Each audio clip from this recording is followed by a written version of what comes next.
from around the globe in sold-out arenas and humble churches, from out on the streets to your screen. And now, the time and what must be done. On this edition of Farrakhan Speaks.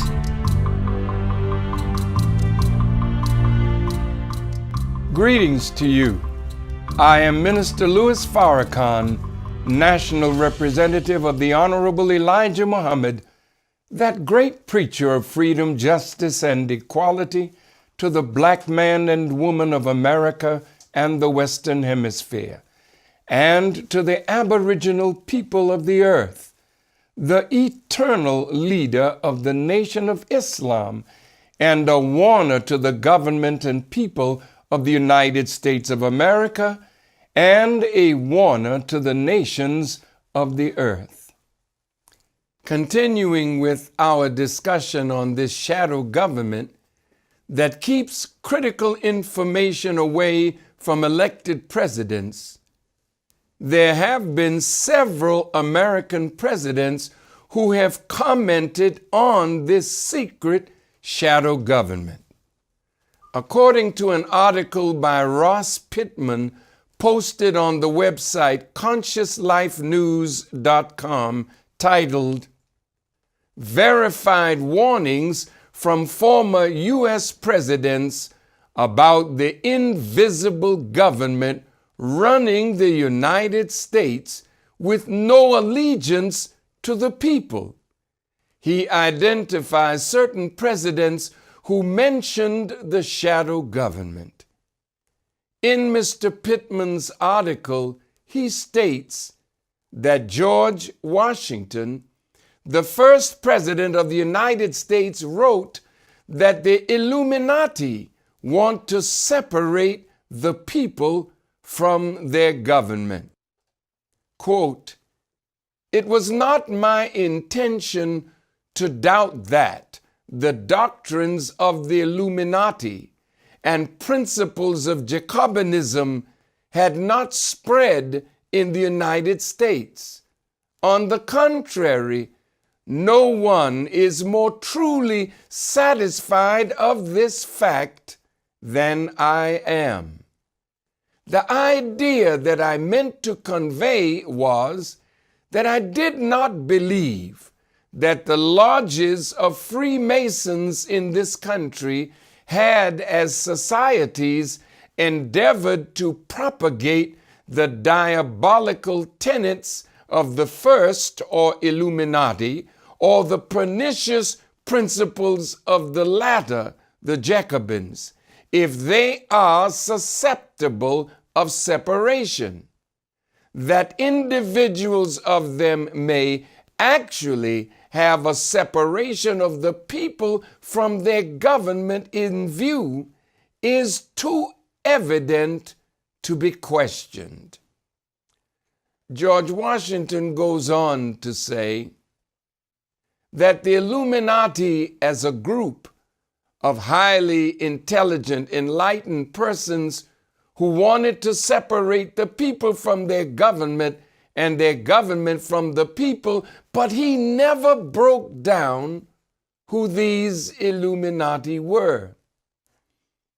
According to Wikipedia, Vernon Stauffer, who wrote a dissertation entitled "New England and the Bavarian Illuminati," published by New York Columbia University Press in 1918, indicates that Bavarian philosopher Adam Weishaupt is credited as the founder of the Bavarian Illuminati May 1st, 1776.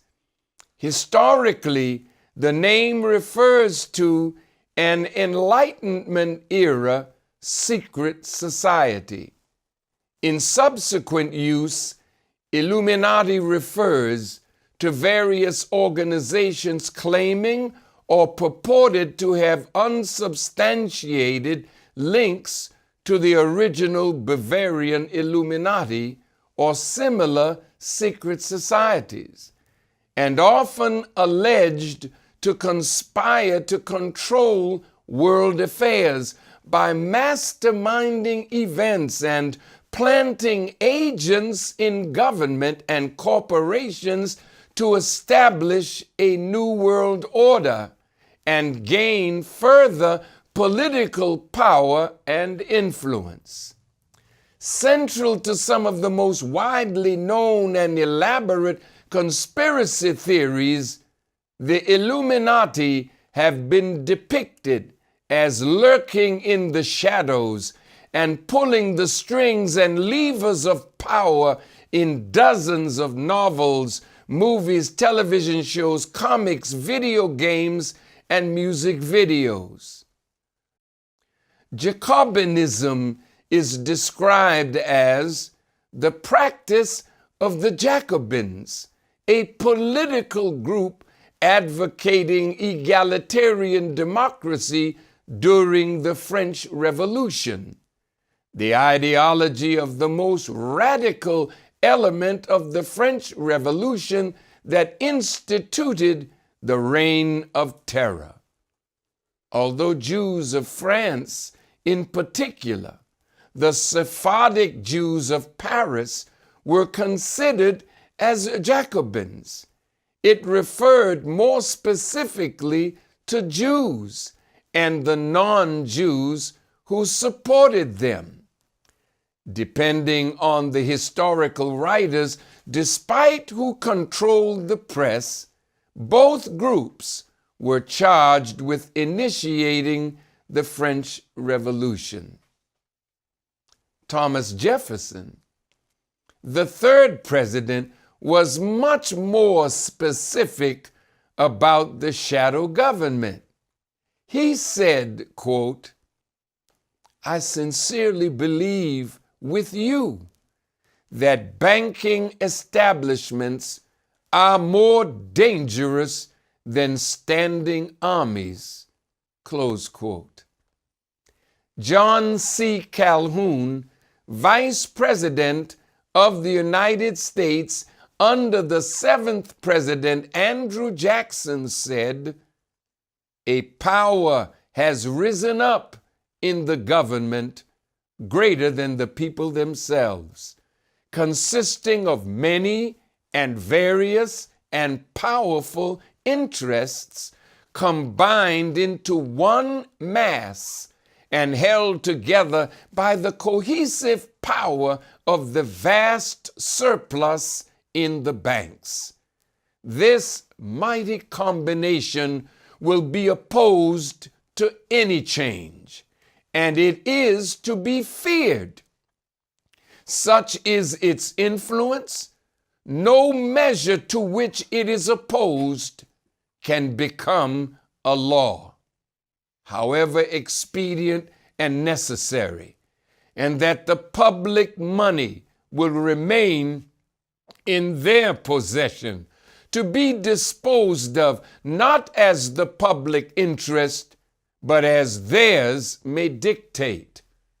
The time indeed seems fast approaching when no law can pass, nor any honor be conferred from the chief magistrate to the tide waiter without the assent of this powerful and interested combination, which is steadily becoming the government itself, to the utter subversion of the authority of the people. Nay, I fear we are in the midst of it, and I look with anxiety to the fate of this measure as the test whether we are or not. Theodore Roosevelt, the 26th President of the United States, said, quote, behind the ostensible government sits enthroned an invisible government, owing no allegiance and acknowledging no responsibility to the people. To destroy this invisible government, to befoul the unholy alliance between corrupt business and corrupt politics, is the first task of the statesmanship of the day. Close quote.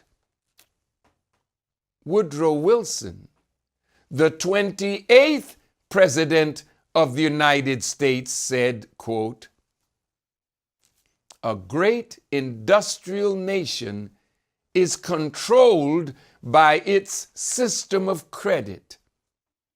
Our system of credit is privately concentrated. The growth of the nation, therefore, and all our activities are in the hands of a few men. We have come to be one of the worst ruled, one of the most completely controlled and dominated governments in the civilized world. No longer a government by free opinion, no longer a government by conviction and the vote of the majority, but a government by the opinion and the duress of small groups of dominant men." Since I entered politics, I have chiefly had men's views confided to me privately. Some of the biggest men in the United States in the field of commerce and manufacture are afraid of somebody, are afraid of something. They know that there's a power somewhere so organized, so subtle, so watchful, so interlocked, so complete, so pervasive that they had better not speak above their breath when they speak in condemnation of it. By the way, this was said in the early 1900s when a small group of Jews and some Gentiles on Jekyll Island off the coast of Georgia conspired to take over the printing of money and banknotes for America. And this was done December 23rd, 1913.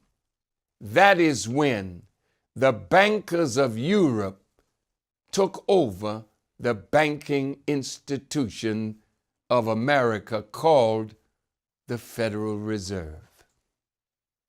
Franklin Delano Roosevelt, the 32nd President of the United States, said about this shadow government, quote, "The real truth of the matter is, as you and I know, that a financial element in the large centers has owned the government ever since the days of Andrew Jackson." Close quote. John F. Kennedy, the 35th President of the United States, warning of the shadow government, said, quote, "The very word secrecy is repugnant in a free and open society, and we are, as a people, inherently and historically opposed to secret societies, to secret oaths, and to secret proceedings. Our way of life is under attack. Those who make themselves our enemy are advancing around the globe. No war ever posed a greater threat to our security. If you are awaiting a finding of clear and present danger, then I can only say that the danger has never been more clear and its presence has never been more imminent. For we are opposed around the world by a monolithic and ruthless conspiracy that relies primarily on covert means for expanding its sphere of influence, on infiltration instead of invasion, on subversion instead of elections, on intimidation instead of free choice, on guerrillas by night instead of armies by day. It is a system which has conscripted vast human and material resources into the building of a tightly knit, highly efficient machine that combines military, diplomatic, intelligence, economic, scientific, and political operations. Its preparations are concealed, not published. Its mistakes are buried, not headlined. Its dissenters are silenced, not praised, and no expenditure is questioned, no rumor is printed, no secret is revealed. Close quote. Such are the statements of presidents from George Washington to John Fitzgerald Kennedy. Although these men pointed to a secretive, shadowy government, the one thing that they failed to do was to tell us who were the members of this covert group that had gained power. The Federal Reserve, the international bankers, the industrialists. Who were these people? So since they would not expose them, John the Revelator in the scriptures of the Bible does expose them. In the 2nd chapter of Revelations, the 9th verse, in the King James Version, it reads, quote, I know thy works and tribulation and poverty, but thou art rich. And I know the blasphemy of them which say they are Jews and are not, but are the synagogue of Satan. Close quote. And I respectfully say that any person who calls himself or herself a Jew